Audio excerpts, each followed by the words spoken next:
Bonjour et bienvenue pour ce nouveau numéro du PaniniCast, édition Panini News, notre rendez-vous mensuel où Émile et moi nous parlons de nos coups de cœur de ce qui sort chez Panini Comics. On a un mois qui est vraiment pas mal chargé avec ce mois de mai. On a dû faire pas mal de tri pour choisir nos coups de cœur parce qu'il y en avait plein, mais on a décidé de se focaliser sur un petit nombre de titres. Vous verrez qu'on a quelques petits en fin d'émission, on vous en a glissé un petit peu plus parce qu'on avait quand même envie de faire un petit focus sur 2-3 autres titres. Mais on va tout de suite commencer avec une petite BD, quelque chose de pas très connu, avec des auteurs qui, je pense, ont une belle carrière devant eux. Est-ce que, Émile, tu peux nous parler d'Elektra Assassin ? Ouais. Et puis tu fais, je pense, bien de préciser que c'est des auteurs qui n'ont pas forcément une carrière derrière, parce que la même année de publication, le scénariste, un certain Frank Miller, avait signé a priori que 3 autres titres aussi intéressants apparemment, donc Dark Knight Returns, Born Again, donc Daredevil, et Year One. Donc bon, 86-87, belle année pour lui. Bravo champion. Ouais, ça fait partie de ces trucs impressionnants, quoi. Ouais, c'est ça, il s'est dit, il y a un peu plus, bon, faut que je trouve un truc pour l'écrire. Ouais, donc Elektra Assassin, donc c'est un nouvel ajout dans la collection Marvel Prestige qu'on aime tant garnir de nouveaux beaux titres, qu'ils soient modernes ou classiques, comme Elektra Assassin.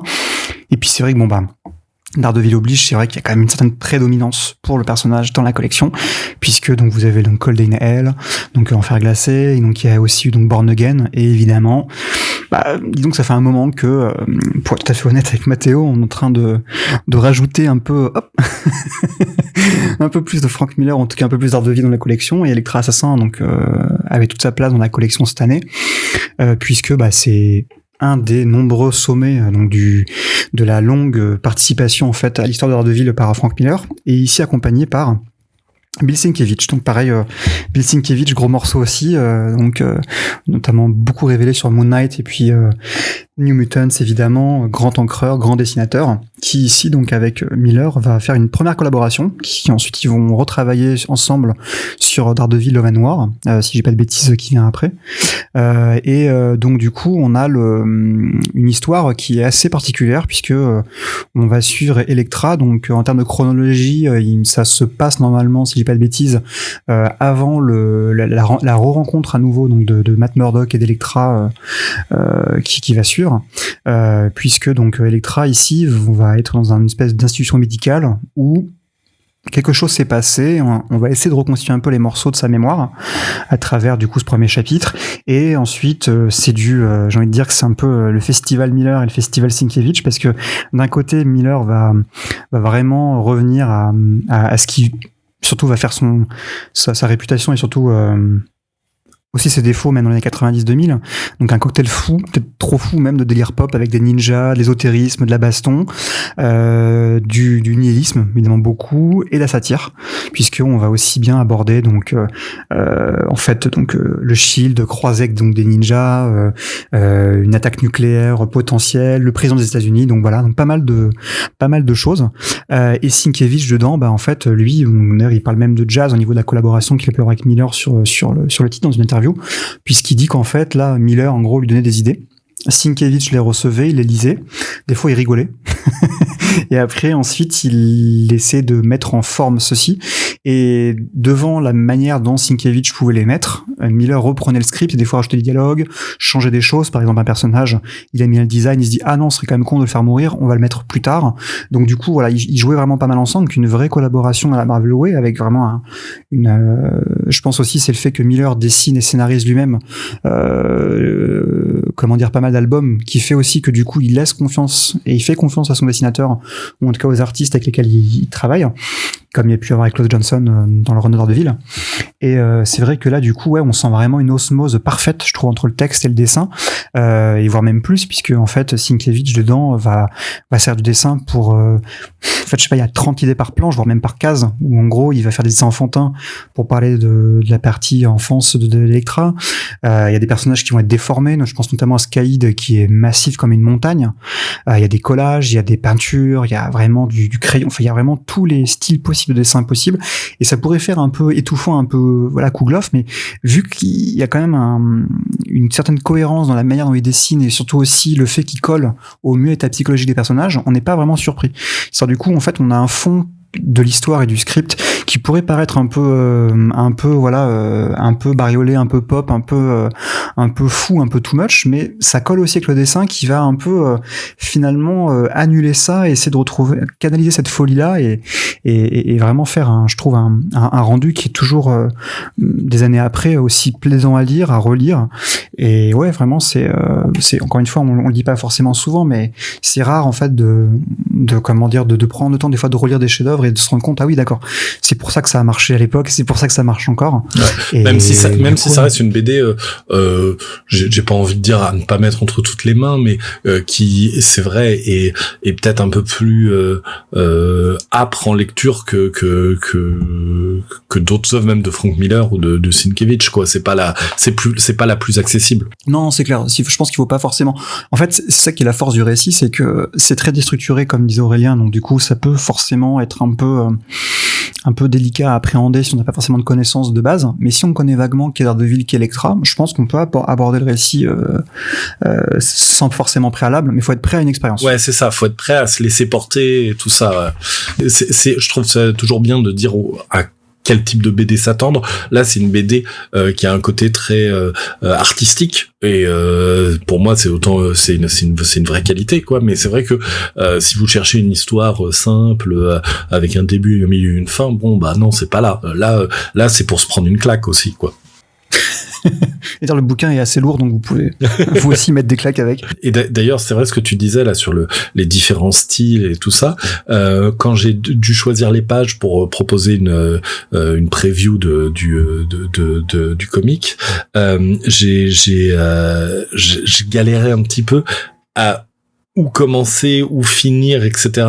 pour que ça reste cohérent comme preview et à la fois que ça donne pas juste un seul style graphique, parce que ce serait un petit peu tricher d'une certaine manière de pas montrer un petit peu que dès les premières pages on a 4-5 styles graphiques qui cohabitent dans la palette de Sienkiewicz. Ouais, donc bref, vous l'aurez compris, un album vraiment incontournable si vous aimez le personnage, et encore plus si vous aimez le run de Miller. Ouais, et puis même, j'ai envie de dire, si vous aimez la BD, même. Oui, effectivement, oui. Moi, j'étais un peu trop Panini centré. C'est le Panini cast. Oui, voilà. Panini News, n'oublie pas le rebranding. Du coup, on a parlé d'un grand album. Il y a aussi donc des petites histoires, et c'est pas péjoratif de le dire, et je pense qu'il faut très bien le démontrer avec donc 2 séries qu'on sort et qu'on ressort dans un autre cas, tu vois. Ouais, alors tout d'abord, on va rester dans le côté héroïne, parce que je vais vous parler de la nouvelle série Black Cat.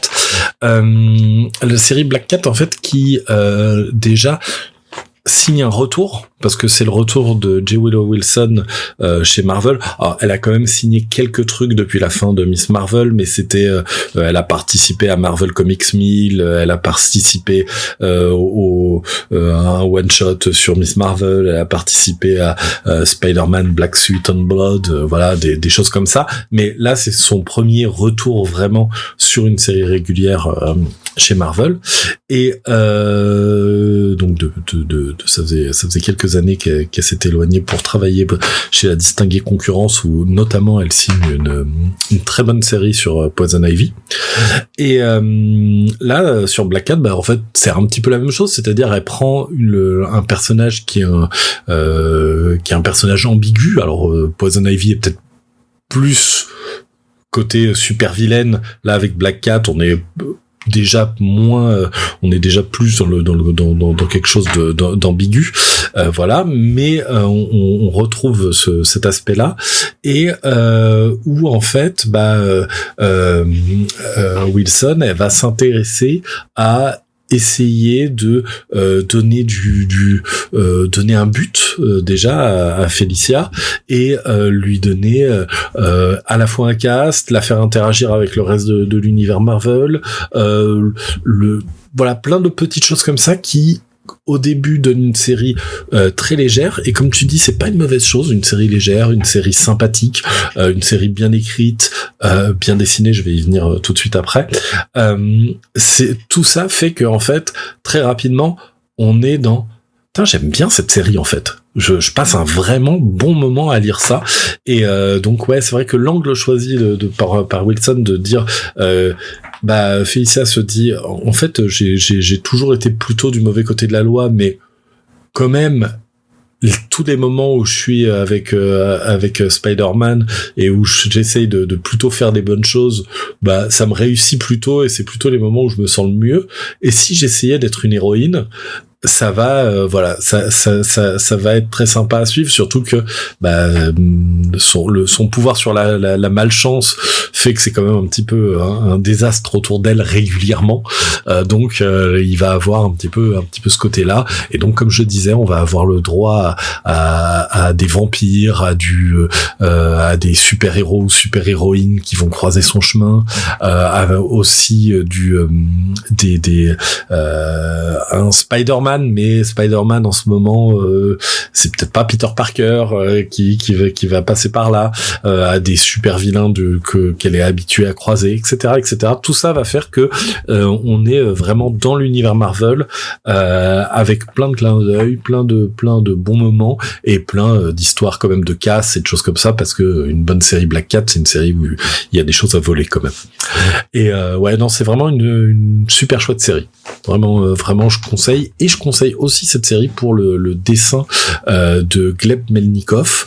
Gleb Melnikov, c'est pas forcément un dessinateur dont vous avez pour l'instant retenu le nom, mais c'est un dessinateur qui après avoir fait 2-3 épisodes sur Amazing Spider-Man et entre autres aussi la conclusion de X-Men Hunt chez les X-Men. Là, c'est la première série où il est en artiste régulier chez Marvel, et il signe quasiment tous les épisodes de la série. Là, il a sur les 11 premiers, il y en a un ou deux qu'il n'a pas signé, quoi. Donc en plus, c'est toujours sympa d'avoir un artiste comme ça, très régulier, et dont le style me fait penser un petit peu à du Chris Bacalo, peut-être un peu moins foufou, donc c'est aussi ce que les fans de Bacalo aiment bien, le côté un peu zinzin dans les mises en page et tout ça. Mais c'est vrai qu'il y a un style un peu cartoony, maîtrisé chez Melnikov que j'aime vraiment bien, et je trouve que ça colle bien en plus au personnage de Black Cat et au ton que Wilson donne à la série.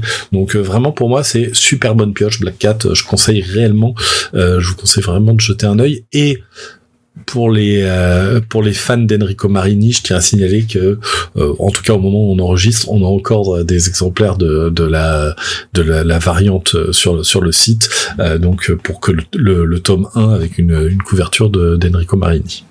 Et du coup, après Black Cat, est-ce que tu peux nous parler maintenant donc d'une réédition de luxe, donc du Iron Man de Christopher Cantwell? Eh bien oui, allons-y. Il y a le lien qu'il y a un peu entre les deux séries, je dirais que c'est le côté casting de second couteau, on va dire, parce que la série Iron Man de Cantwell, évidemment, elle a Iron Man dans le rôle principal, donc pas ce qu'on appelle un second couteau. Le méchant principal, c'est Korvac. D'ailleurs, le titre de l'album, c'est les livres de Korvac, donc il n'y a pas de surprise là-dedans. Et d'ailleurs, même en fait, ce que j'aime bien, je crois, c'est à la fin de l'épisode 1 ou de l'épisode 2, il y a une espèce de cliffhanger sur vraiment genre le personnage qu'on a vu 3 cases dans le reste de l'épisode, mais cette fois-ci, il a comme un pouvoir cosmique sur les yeux. Alors on est là, ah mon Dieu, qui c'est? Ouverture de la page d'après, de l'épisode d'après. Korvac! Ah bon, d'accord, ok. Donc c'était pas un mystère. Très bien. Bon, au moins on l'a pas gâché avec la couverture de l'album. Voilà. Et donc grand méchant. Mais en fait, à côté de ça, tout le reste du casting va être fait de personnages beaucoup plus secondaires. C'est Hellcat qui va être le love interest de Tony durant ces épisodes, avec d'ailleurs un côté un peu Tony Stark se plaint beaucoup en fait dans la série. Il se plaint de à la fois de pas forcément être compris, de pas forcément être d'être rendu responsable de choses sur lesquelles il a pas forcément la main, etc. Et en fait à un moment il va croiser Patsy Walker et ils vont commencer à parler un peu de tout ça, et elle va un peu le remettre à sa place en lui disant arrête un peu de te plaindre quoi tout le temps, t'as les moyens de reprendre ta vie en main, et surtout pense à ceux qui n'ont pas forcément toutes les solutions ou qui ont eu des plus gros problèmes que toi. C'est ce que j'allais dire, je trouve que c'est aussi ce qui fait la force de la série globalement, c'est que L4 sert de contrepoint moral et émotionnel au récit, et en plus vu le développement de la série encore plus, et c'est ce qui fait aussi la force du truc, c'est que c'est pas un livre d'Iron Man, ça brille aussi par son casting de personnages secondaires, comme on le dit souvent avec Jen McKay et même d'autres scénaristes. Ouais, c'est exactement ça. En fait, c'est vrai qu'il y a un peu ce truc récurrent qui est comment réussir à écrire un bon run d'Iron Man aujourd'hui, parce que c'est pas toujours évident. Le côté comment dire, industriel ou futuriste, etc. et tout ça. C'est devenu un peu compliqué de jouer sur cette corde-là, parce que autant on pouvait avoir une vision positive du grand mania de l'industrie dans les années 70, 80, etc. Autant maintenant, c'est un petit peu plus compliqué, on va dire, peut-être. Parce que pour rappel, dans les films à l'époque, il y avait Elon Musk dedans, il était pas un mauvais personnage. Oui, même, alors là, oui, tu parles même des années 2000, 2010, mais oui, il apparaît très rapidement dans Iron Man 2, en clin d'œil, sympathique, on va dire. Et, c'est vrai que, on pourrait presque voir, justement, Tony Stark comme, un Elon Musk pré-pétage de plomb, quoi. Mais c'est vrai que du coup, il y a cette espèce on n'a pas forcément un modèle évident pour un mania de l'industrie positif façon Tony Stark, et donc c'est parfois difficile d'écrire une bonne série où on retrouve cet aspect-là. Et je trouve que les séries qui ont réussi le mieux avec Iron Man, c'est celles qui ont le mieux réussi le casting autour de lui. Parce que du coup, on n'a pas encore diffusé, mais Bob Letton a fait une tournée française, notamment à Nice. Donc Bob Letton qui était encreur et puis co et on va dire scénariste également du on va dire de ce qui est peut-être le meilleur run, ou en tout cas un des runs fondateurs d'Iron Man. Et justement, la force de ce qu'il a apporté avec David Michelinie à l'histoire d'Iron Man, c'était aussi de faire briller une galerie de personnages secondaires, que ce soit l'assistante de Tony Stark, le love interest de Tony Stark, également le méchant industriel en contrepoint de Stark, James Rhodes, et c'est vraiment aussi ça qui a donné vraiment toute la profondeur. Et parce qu'on avait vu que Tony Stark est tellement irréel, aussi bien au niveau des pouvoirs qu'au niveau de sa richesse, de son talent, de son intelligence et de son succès, il faut un ancrage dans le réel, dans le concret, pour faire de Tony Stark aussi un personnage qui soit intéressant en contraste par rapport à d'autres personnages. Ouais, complètement, c'est vrai. Et c'est vrai que c'est quelque chose qui a peut-être été qui a peut-être été perdu à certains moments, mais à côté de ça, je trouve que notamment les deux derniers runs, que ce soit celui de Gunn, enfin les deux derniers runs publiés en entier, j'ai envie de dire. Donc que ce soit le run de Gunn où on fait beaucoup de liens avec l'univers X-Men, et donc on s'appuie sur tout ce qui se passe dans l'ère Krakoa pour donner du coup un autre éclairage aussi à ce qui arrive à Tony, et le run de Cantwell sont des très bons exemples de bonne manière d'écrire la série Iron Man. Et alors je pense que c'est moi quand j'en parle avec des amis, ou quand j'ai pu voir sur les réseaux, j'ai l'impression que la série de Cantwell, elle a des avis un petit peu mitigés dans les retours, notamment pour ceux qui l'ont pu la lire en mensuel, par exemple dans Marvel Comics, et je comprends. C'est-à-dire que même moi, à un moment, j'avais un peu lâché la série parce que en lecture mensuelle, je perdais un peu le fil de ce qui se passait. Et donc, pour préparer l'émission, je me suis relu plus ou moins l'équivalent du premier Deluxe là qu'on sort. Et ça marche du feu de Dieu en fait. C'est vraiment excellent. C'est pas juste très bien, c'est vraiment excellent.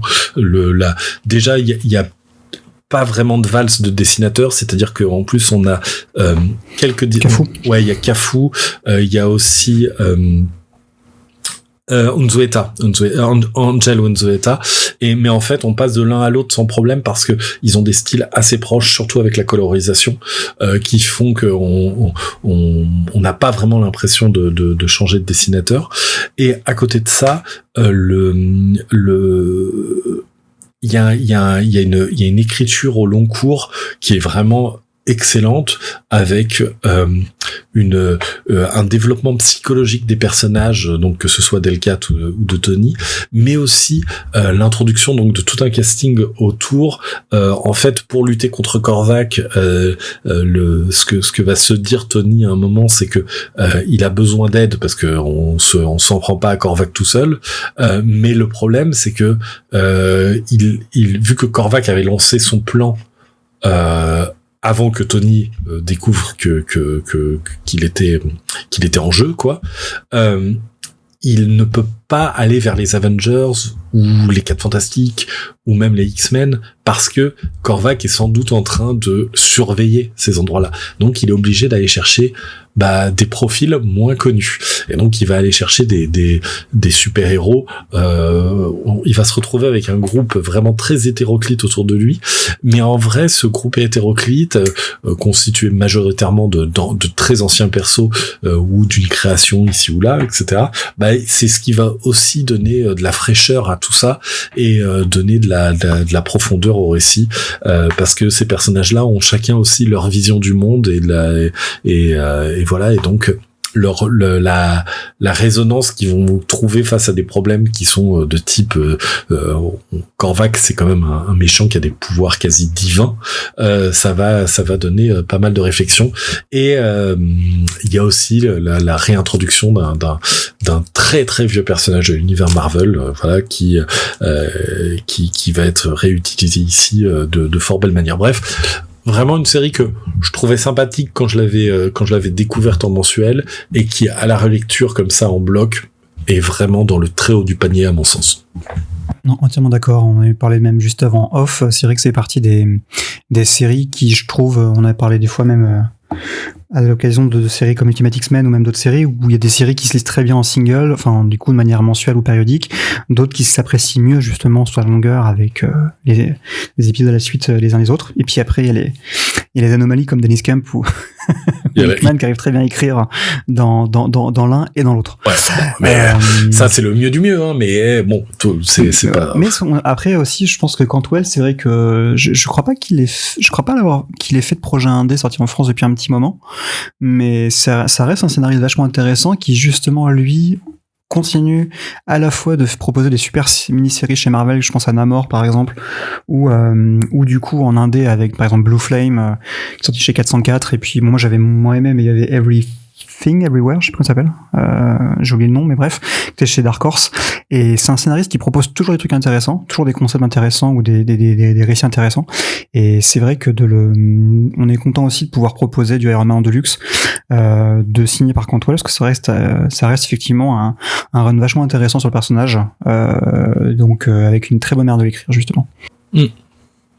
Et en parlant de scénariste qui est capable de faire à peu près tout. Oui, littéralement. Alias le lanceur de l'univers. Oui. Parce qu'on parle de Jason Aaron.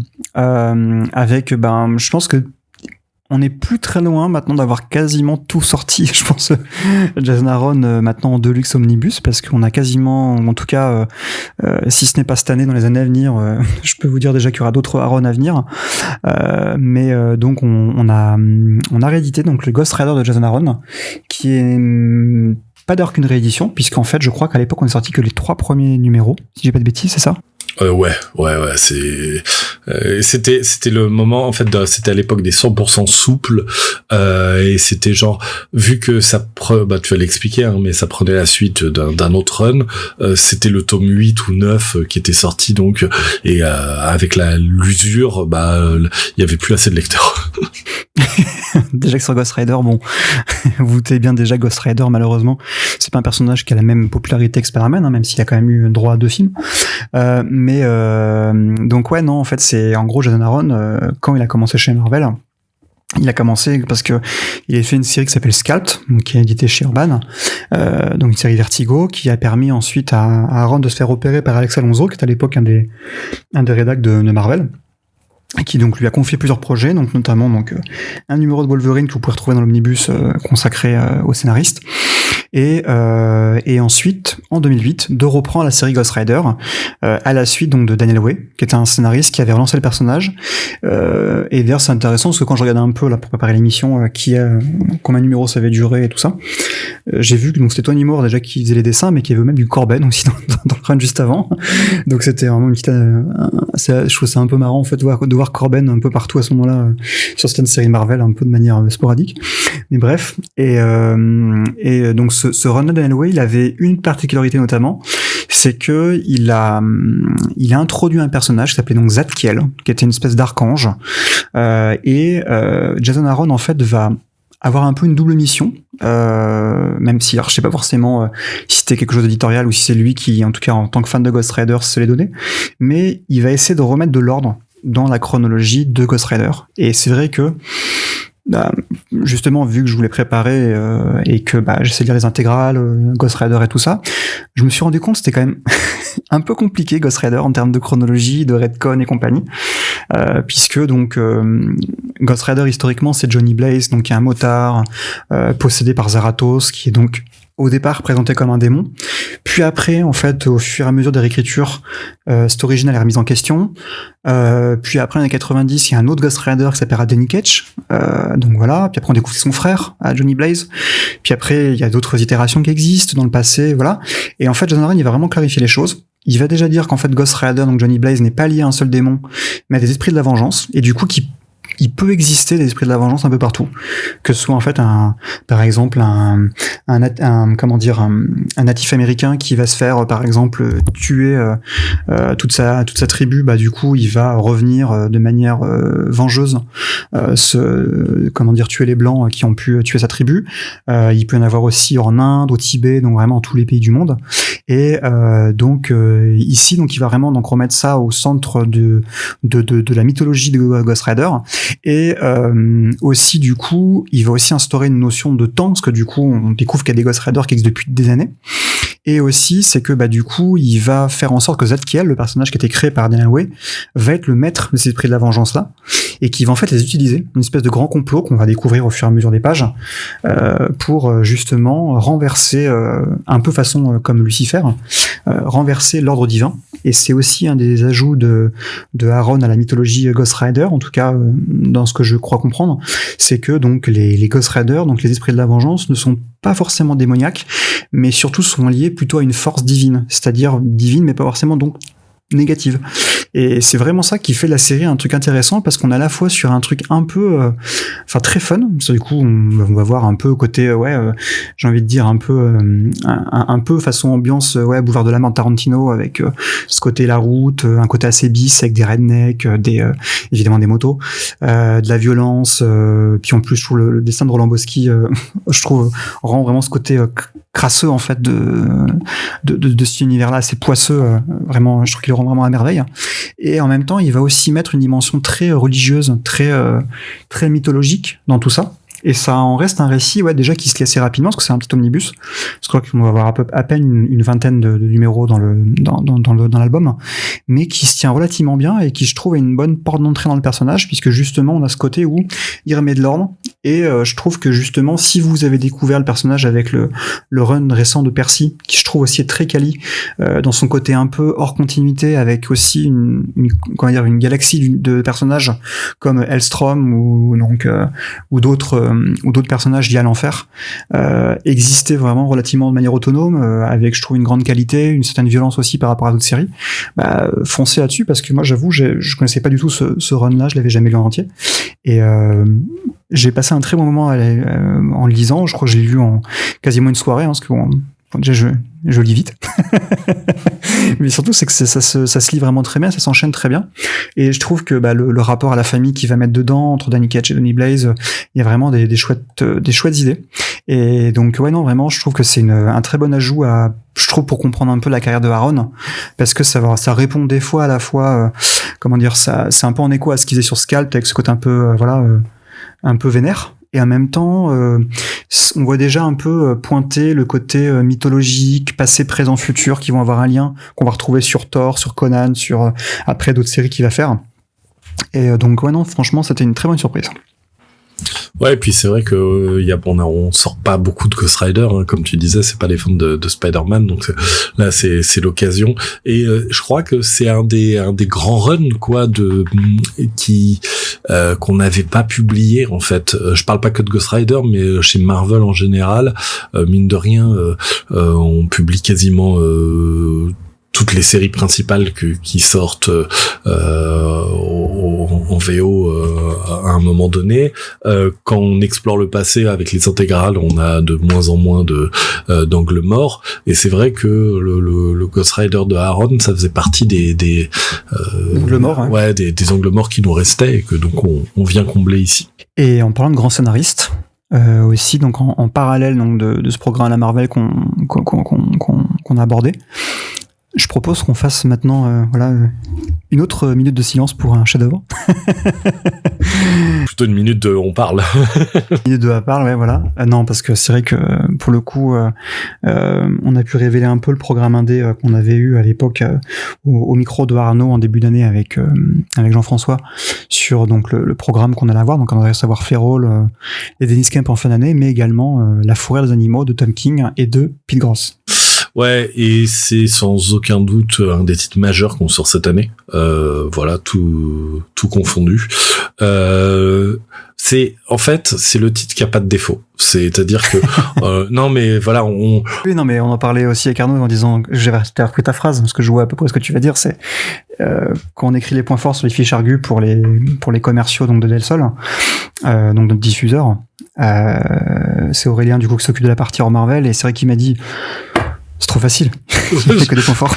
Non mais c'est ça, c'est Tom King. Alors Tom King, ce qui est génial, c'est que si vous lisez du super-héros, vous le connaissez. Hein, il a écrit Batman, il a écrit il a écrit Mister Miracle, il a écrit plein de choses. Du coup, il a repris Rorschach, c'est ça. Voilà. Human Target. Ouais, voilà. Là, j'allais presque le mettre dans le côté indé pour ces titres les plus indés chez DC, mais en indé, ouais, on peut citer ces titres-là ou Helen de Winhorn, donc qui sont autant de succès et de grandes réussites.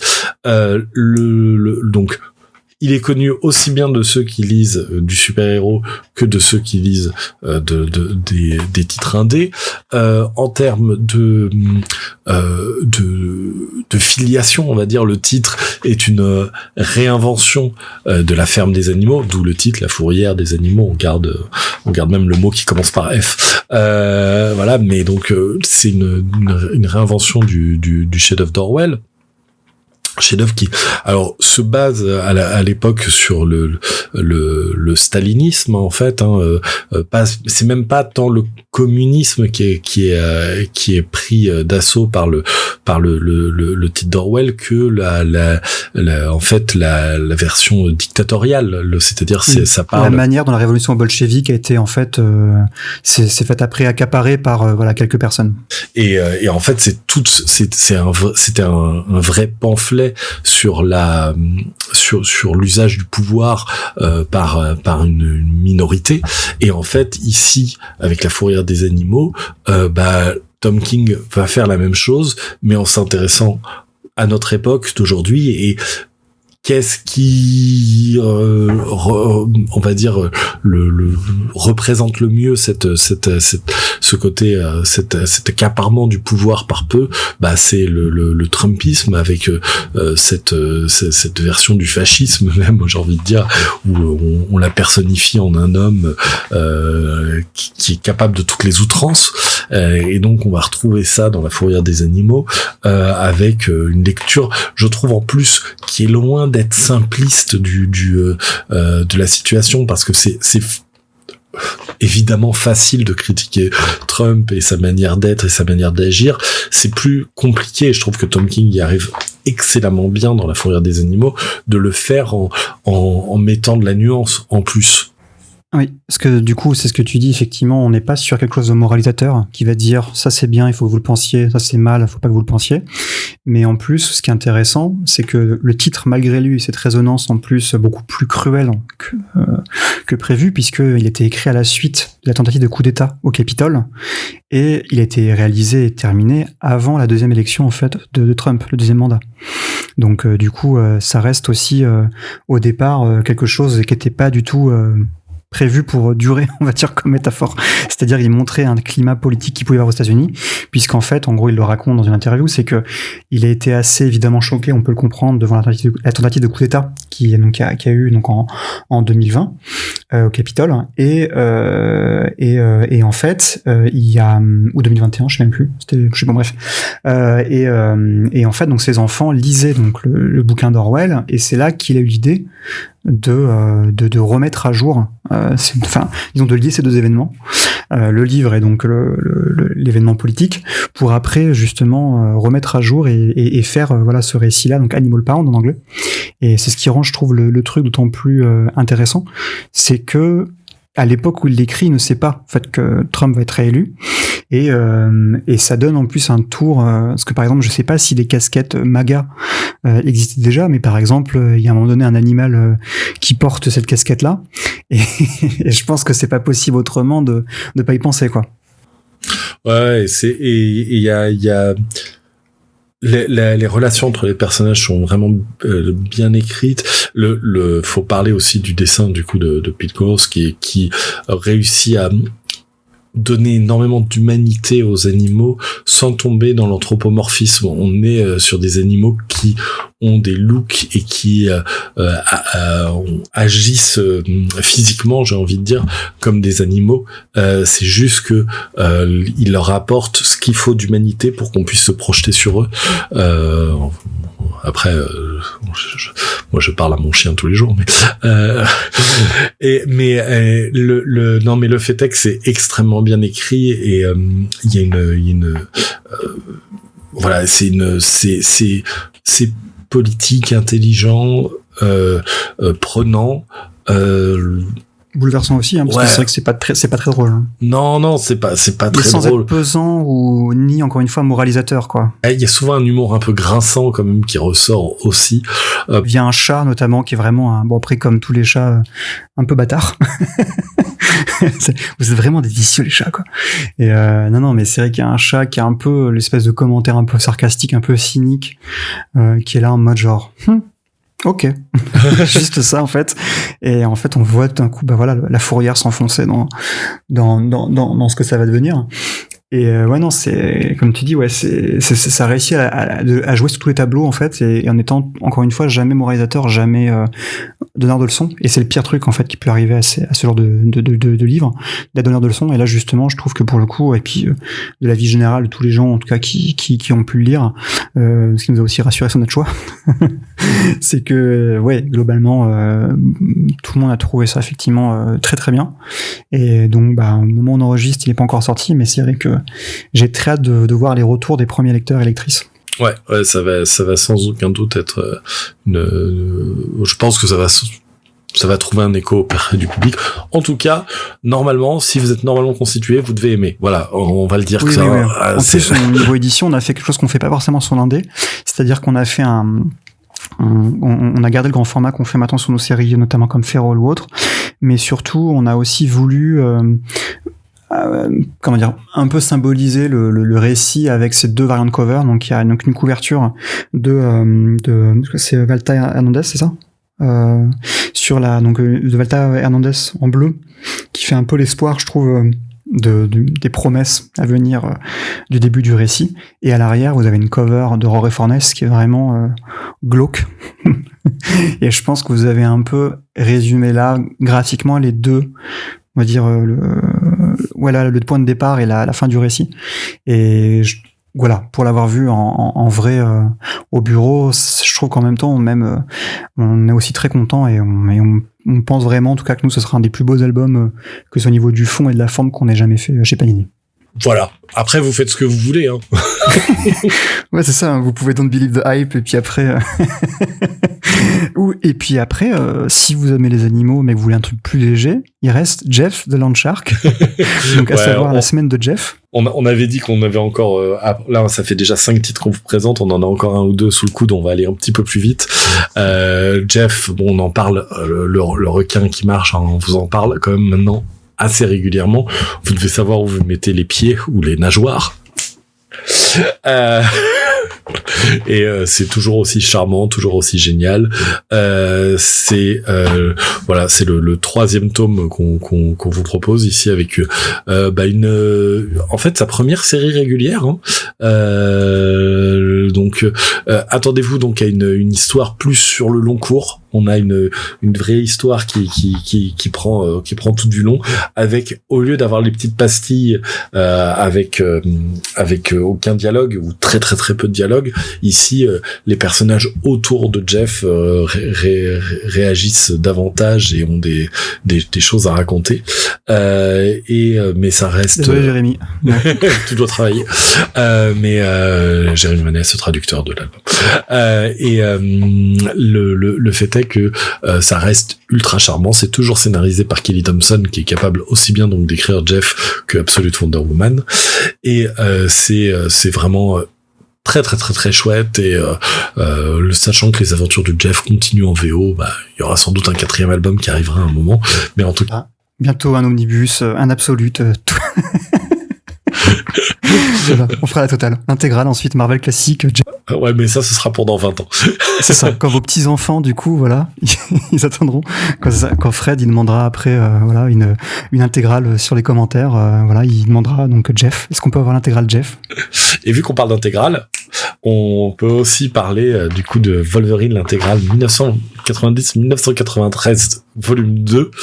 Alors oui, on a conscience que vous avez dit sur les réseaux que du coup oui, c'est vrai que ça faisait pas beaucoup d'épisodes de la série régulière à côté du matériel plus flashback qui accompagnait ça, et donc c'est vrai que à partir de l'année prochaine, suite aux remontées que j'ai faites, on aura 2 intégrales de Wolverine. Comme ça, vous aurez au moins en cours de l'année pas mal d'épisodes de la série régulière à lire. Alors en 2 fournées certes, mais au moins on reprend un rythme un petit peu plus soutenu pour la lecture des épisodes de 1993.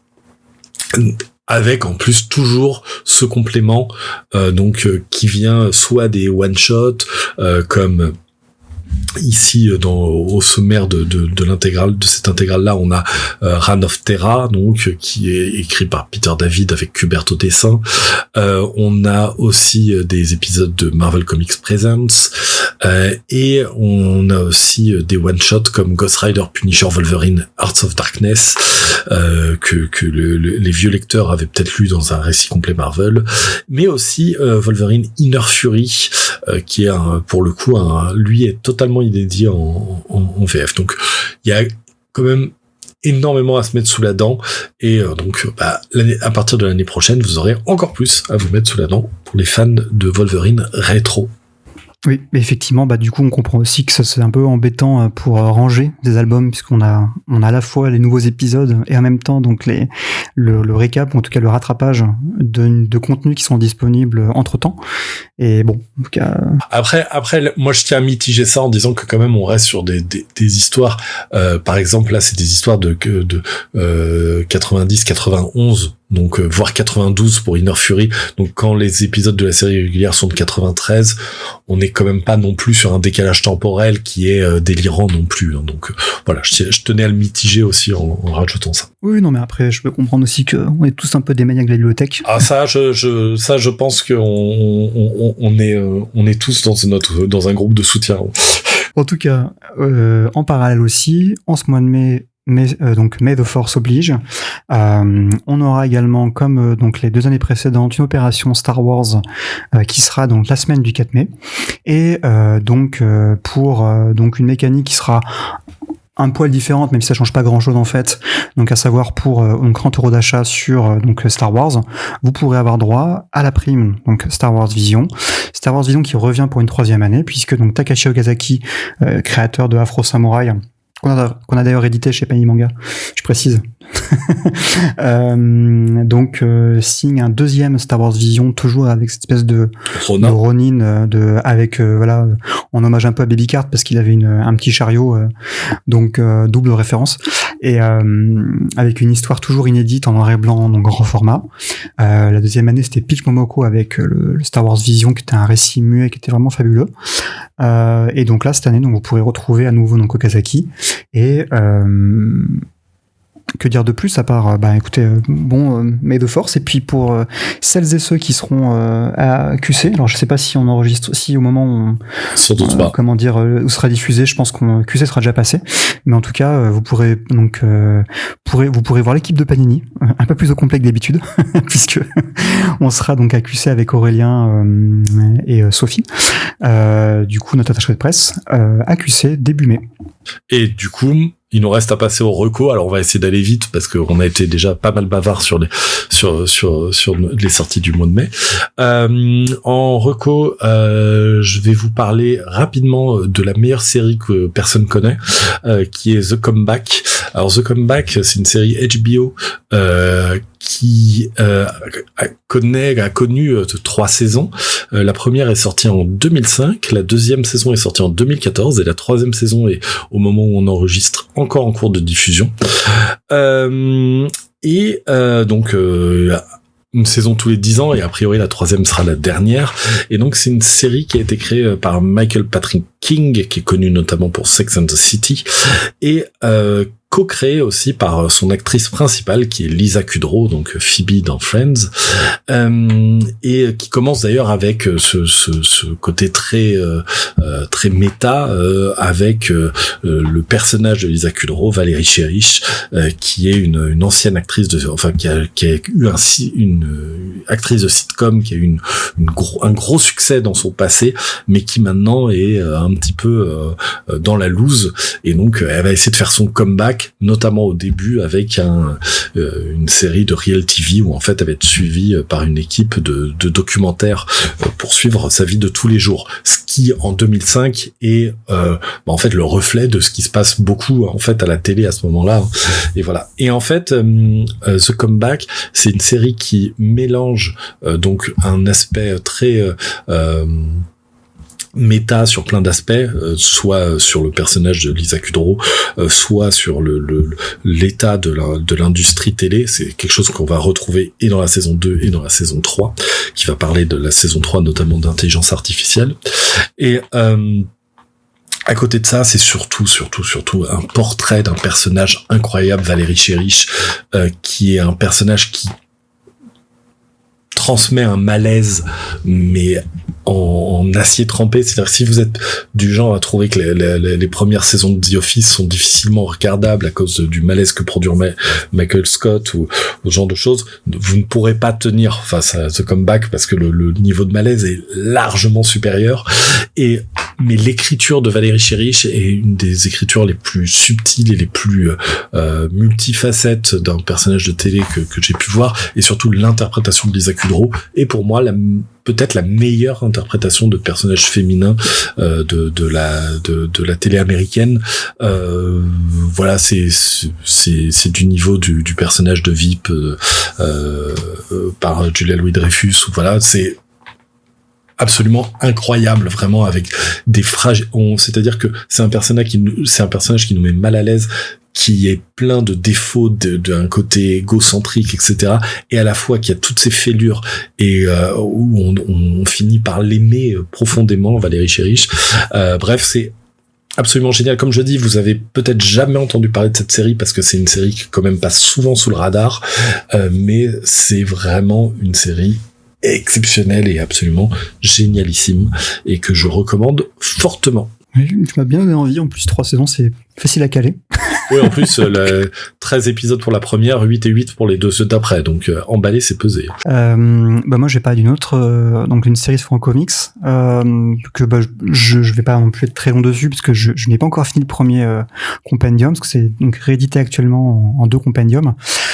C'est donc Sandman Mystery Theater, qui est une série donc signée par Matt Wagner, donc créateur de Grendel, Steven Seagal, et donc du coup mis en image par Guy Davis.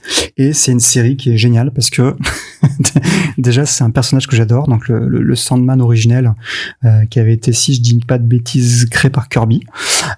Donc le Sandman, donc qui est ce personnage là sous son alias, donc Wesley Dodds, qui est donc un fils d'industriel entre guillemets, qui va porter un masque et avec des pistolets à gaz va essayer d'être un justicier, enfin va être un justicier, hein.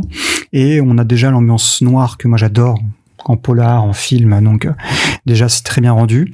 Et en plus de ça, le Sandman n'est pas vraiment le personnage principal, puisqu'on va en fait suivre celle qui va devenir donc sa compagne, donc Diane, et qui elle est la fille donc du district attorney, et va toujours être mêlée à des enquêtes via son père, et puis après par son amour, et c'est absolument génial, puisque donc c'est des arcs en général de 4 numéros, assez glauque, et honnêtement on peut avoir des tueurs en série vraiment un peu vénères, et puis donc des situations un peu, on va dire, tendues, avec des familles incestueuses, la communauté du racisme dans la communauté chinoise au Chinatown et compagnie, et à chaque fois c'est toujours brillamment écrit.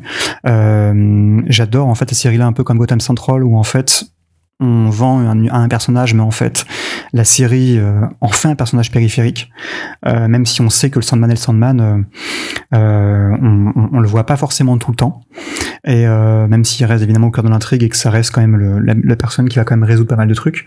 Et que dire, à part que c'est vraiment génial, et que si je sais pas forcément s'il sera prévu de la sortir un jour en français, mais en tout cas, ou s'il est déjà sorti, mais en tout cas je trouve que c'est vraiment, si vous lisez l'anglais, une super série à lire, déjà pour son ambiance, et puis vraiment pour les dessins aussi, qui sont vraiment dans un peu dans le canon de ce que faisait Vertigo à l'époque, c'est-à-dire des dessins pas forcément très aimables de l'extérieur, avec pas forcément de traits très définis, et ça rajoute un peu au côté un peu des fois craspec qu'on peut retrouver dans certaines histoires, notamment la première qui est vraiment glauque, hein, encore une fois, avec un tueur en série. Donc franchement, foncez si vous avez jamais lu cette série-là. Eh ben, je pense que ça y est, là, on a fait le tour. D'un mois de mai qui est quand même bien complet. Et on vous donne rendez-vous très bientôt. Alors, soit pour le Panini News des sorties du mois de juin, soit pour d'autres petites choses. On a aussi d'autres petits projets sous le coude pour le Panini Cast. Et donc, d'ici là, on vous souhaite plein de bonnes lectures. Ciao.